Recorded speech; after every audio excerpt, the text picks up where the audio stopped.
Vous êtes vraiment embrouillé, monsieur le ministre. Vous ne maîtrisez même pas du tout votre propre secteur. Parce que vous parlez, je vais vous expliquer quelque chose. Sur le plan de la fiscalité, mais vous n'avez rien innové. Depuis Houphouët-Boigny, il y a toujours un plan de mécanisme d'aide aux enfants au niveau fiscal. Donc vous n'avez rien innové. Deuxièmement... En quoi est-ce que je me suis embrouillé? Non. Vous n'avez rien... Parce que en quoi est-ce que je me suis embrouillé? D'accord, on le laisse oui. Alors, je reviens tout à l'heure sur chose. Mais c'est où le deuxième élément sur ces questions, la jeunesse instrumentalisée, c'est vous. Hein? C'est la rébellion, votre rébellion, là, telle que vous avez au pouvoir. Là. C'est elle qui a gâté le pays. C'est elle. Votre course au pouvoir, en utilisant la jeunesse pour faire la rébellion, là, c'est vous qui avez formé ça.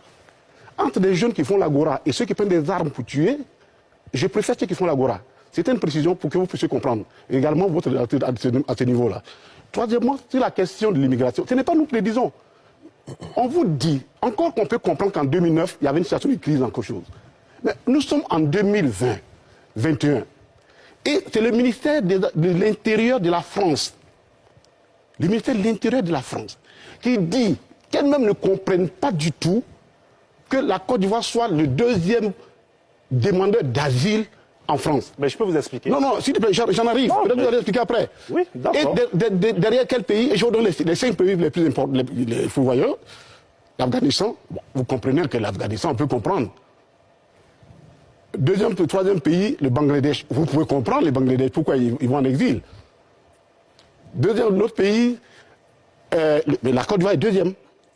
Ainsi de suite. Donc, parmi les premiers pourvoyeurs, il y a des situations, des circonstances qui sont liées, qui font que les gens s'en vont. Mais en Côte d'Ivoire... Il faut que j'explique quand même. En Côte d'Ivoire, oui, bien sûr, nous avons du mal à comprendre qu'on se lève chaque matin, on s'auto-célèbre nos performances, j'ai fait ceci, 20%. Et puis, subitement, on trouve nos populations en train de partir. Évidemment, eux n'ont pas intérêt qu'à ce que cela soit dit. On est quand même surpris que le président même est allé plus loin, il a dit qu'il y a plus de 3000 morts. Il y a eu plus de 3000 morts depuis 2002 jusqu'à là. Mais on est surpris. Et c'est parce que, et ça aussi, c'est ça qui fait mal aux Ivoiriens. Comment se fait-il que dans une telle situation, c'est un seul camp qui est poursuivi? Alors, réaction. Ce qu'il dit est faux. Allez-y. Amédée Oremi, qui a été tué pour le massacre à Diokwe, n'est pas du PPAC.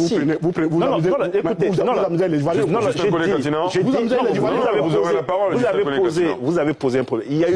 Il y a eu une commission d'enquête spéciale qui a été mise en place. Par qui?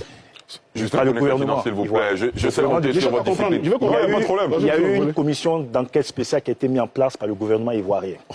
Et cette commission d'enquête spéciale a enquêté. Oui. Les rapports ont été rendus publics. Oui. Des personnes ont été auditionnées. Oui. Certaines personnes ont été poursuivies. Oui. Et l'une des personnes dont la responsabilité... Juste un collègue, s'il vous plaît, s'il vous plaît. On va revenir ici, il n'y a pas de problème. Attendez. L'une des personnes dont la responsabilité a été clairement établie dans le massacre de Diokwe a été arrêtée, jugée, condamnée à vie. Donc venez dire... C'est qu'il y a un acharnement. Non. Mais j'ai dit son nom tout à l'heure. Non, dites-le, s'il vous plaît. Alors, venez dire. S'il vous plaît, monsieur. C'est votre guerre qui a fait partie des gens. C'est votre guerre. Attendez. Votre rébellion qui a fait partie des gens. Mais il aurait dû dire ça. Et il dit que personne n'est parti. Voilà.